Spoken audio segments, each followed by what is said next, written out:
Hey, what's going on YouTube? Welcome to their Season 8 League of Legends Champion Guide. Today I'll be covering support Pyke, the Blood Harbor Ripper. Heard a lot of last words. Forgot them all. Alright, so let's kick off this guide by first looking at Pyke's pros. So he is a champion that has some relatively high damage, especially for a support champion. Of course he does have his hooking ability and he has some pretty decent mobility as well, so he has some really strong roams and ganks. He is one of those support picks that can roam throughout the game and get a lot of picks for his team and get them snowballing. He's also a champion that has some pretty good built-in sustain when he combines his passive and his W. Really high poke lanes will still be a problem for you, but at least you do have some built-in sustain. Then finally, he is a champion as well that does have multiple crowd controls. This of course also contributes to his really solid roams and ganks, but he is also able to peel with these abilities as well, which is why he is a pretty decent support pick right now. Now of course Pyke still does have his cons. The first one is that he's pretty reliant on follow-up from his teammates. He of course does have his hooking ability and he also has a hard engage as well, and if his teammates are not following up on these, he's not going to really accomplish much. Now because of his passive, he will have a rather low health pool as well. This converts his bonus health into attack damage, so obviously he's not going to have very much health, but he will have a lot of AD. Now as previously mentioned, he will be very weak against heavy poke lanes. He does have some built-in sustain, but against a really heavy poke lane like Zyra and Jhin, he's gonna struggle. Then finally, he does have a pretty expensive build compared to other support champions. Most of their support core builds are really cheap, but Pyke of course has to go for attack damage, which is more expensive. Pyke has two main rune pages, and the first one's going Resolve and Inspiration, grabbing Aftershock as your keystone. Pyke is a champion with multiple crowd controls, so he is able to proc this ability, hold people in place, and get off that burst damage while also getting tankier. I then like to go for Bone Plating for that extra tankiness, and then Chrysalis so you start the game with extra health, which of course means attack damage on Pyke, and then you get even more when you do get some kills. I then finish up Resolve by getting Unflinching, so I do get some nice tenacity and slow resistance for a duration when I do cast a Summoner. Now in the inspiration side, there is all sorts of options, but my favorite are Perfect Timing for that free stopwatch and Biscuit Delivery for some extra sustain throughout that lane phase. For your second rune setup, we go Domination and Resolve, getting Electrocute as your keystone. Now here you won't get that extra tankiness, but you will get more burst damage into your combo, so it's great at deleting targets. I like to go for Sudden Impact so I get some nice lethality whenever I do jump in with my E ability, and then Eyeball Collection so I get some permanent attack damage on my takedowns. Then I finish up Domination by getting a Relentless Hunter so my unique takedowns also grant me permanent out of combat movement speed so I can roam around a little bit quicker. Then as for the Resolve side, we go for the normal combo of Bone Plating and Chrysalis. Yet again we get Bone Plating for that early tankiness and Chrysalis because it will always give attack damage on Pyke. Now as for which rune setup I usually use, I will go with the first one, but if you are looking for more damage into your combos because your team lacks damage, then you may want to go for Electrocute. Now as for my summoner spells, first I'll always pick up Flash. With the really low health Pyke has, he will be a rather squishy champion, so this can be used throughout the game to save your life over and over again if you do get caught in a bad position. Of course you can always use this offensively as well to chase a low health target or to just land a hook on an enemy. Now as for my second summoner spell, I'll usually pick up Ignite for that added kill pressure, but you could take Exhaust against champions like Yasuo or Tryndamere as well. But as I said, usually I will pick up Ignite for the added kill pressure to get myself and my teammates snowballing. Now let's look at your abilities, starting with your passive, Gift of the Drowned Ones. The first part of your passive is what converts your health into bonus attack damage. Very simply, 7.145% of your bonus health will be converted into bonus attack damage. Now as for the second part of your passive, you will convert between 30 and 81% based on level of the damage you take into gray health. When you do become unseen by enemies, you will rapidly consume this gray health to heal yourself for that same amount. So that means whenever you go out of vision or you use your W ability for its camouflage, you will start converting this gray health into actual health and you will get some nice sustain. Other than that, there's not too much to say about this passive. It does give you some nice sustain, and of course you do get a bunch of attack damage.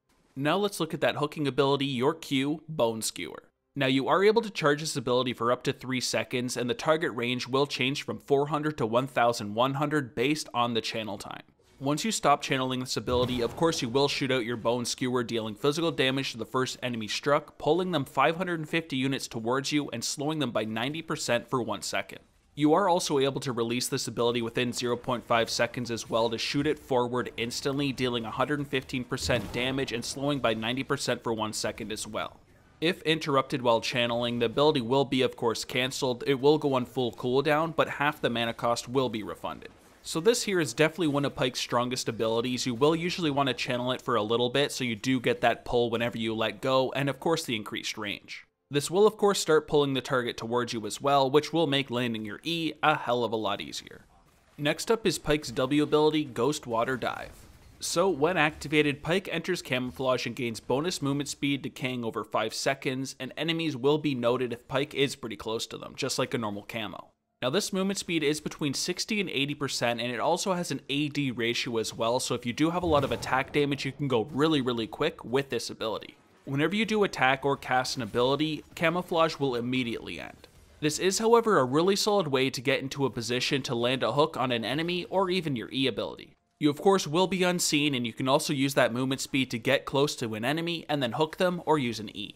Now since this is a camouflage, you will of course also go unseen, so it's a great way to proc all that nice health regen from your passive if you do have a lot of gray health. Next is your last basic ability, Phantom Undertow.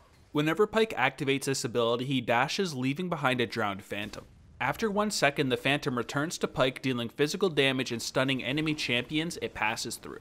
Now this ability is pretty easy to land as long as you can land your hook, because it will pull the target towards you and it does have a 1 second 90% slow, so landing this ability is not too hard as long as you can land your Q. It does have an 80% bonus AD ratio and a scaling stun duration, so it's really solid when used offensively to combo a stun into a hook, but you can always use it defensively as well to escape from an enemy and dash away.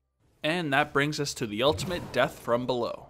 When activated, after a small delay, Pyke strikes in an X-shaped area, executing enemies below 190 to 655 based on level, plus 60% bonus AD health, while dealing the same physical damage to enemies not within the threshold for execution. If this hits an enemy champion, Pyke will blink to the center of the X, and if a champion dies in the X, the last assisting ally will be granted the full gold.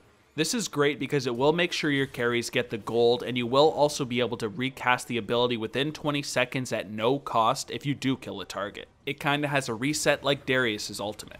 This can still just be great for some additional damage, but usually you will want to wait until the enemy is low to actually execute them with this ability.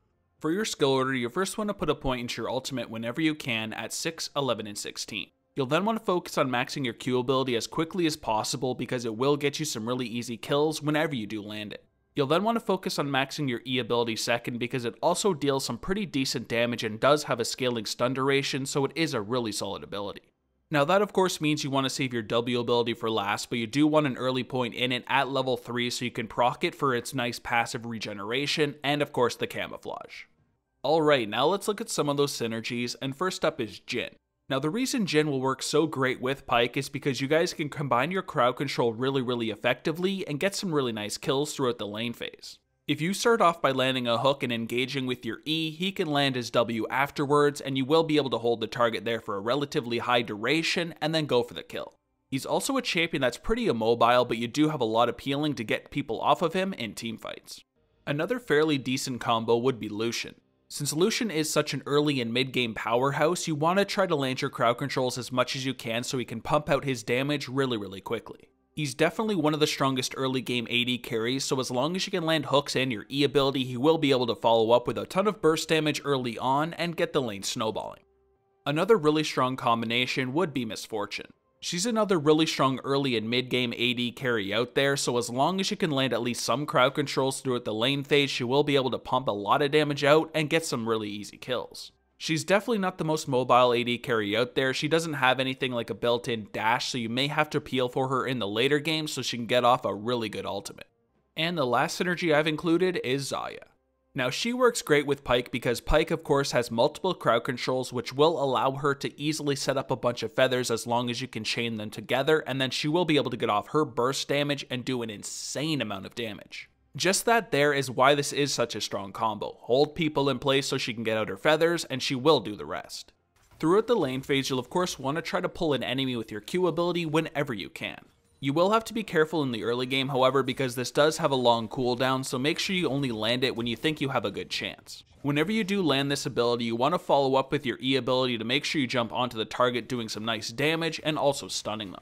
If you are getting poked throughout the lane phase, you will want to use your W for that sustain to convert your gray health from your passive into health.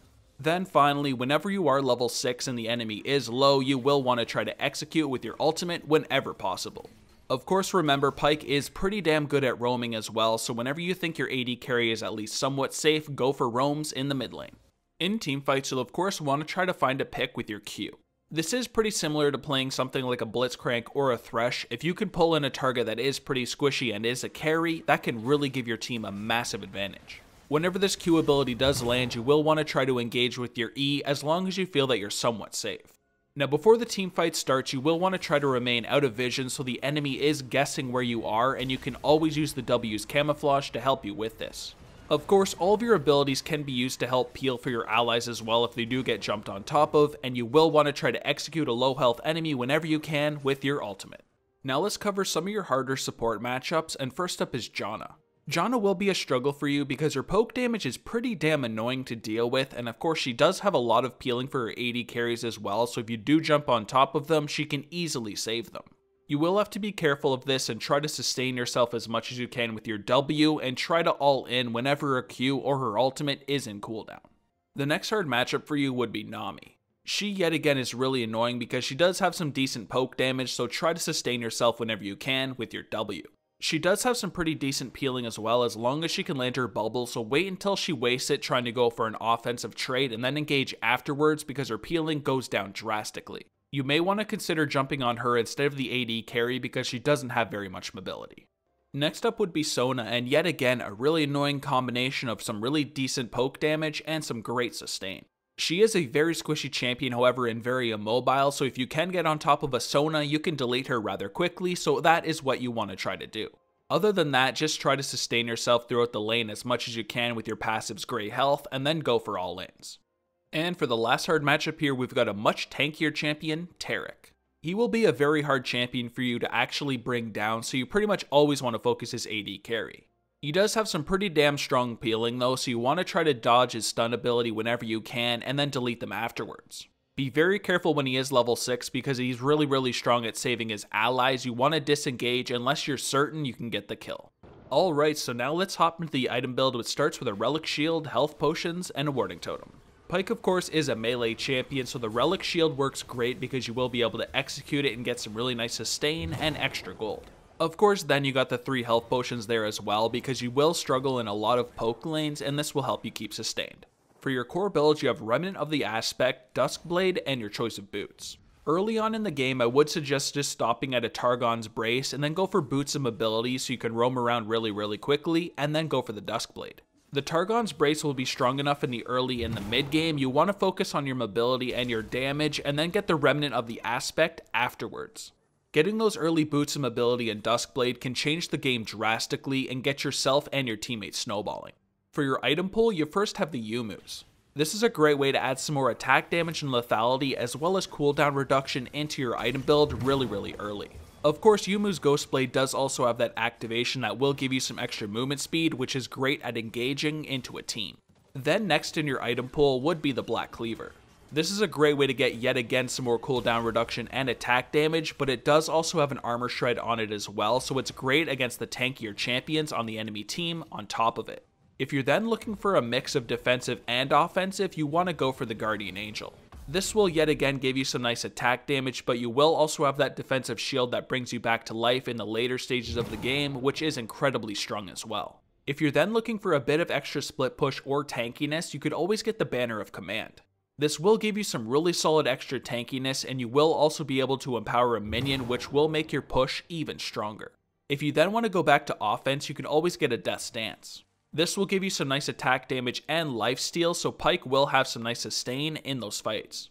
Now, a really solid mix of defensive and offensive yet again would be the Maw. This yet again gives you some nice attack damage, but you will also get a defensive magic shield if you do dip low from ability damage. It's really strong against AP assassins like LeBlanc. If you're then looking for a little bit of extra mobility and tankiness, you could always go for a Dead Man's Plate. The momentum is a really nice mechanic on this item, and it can get you around the map a little bit quicker and make your ganks and roams even stronger.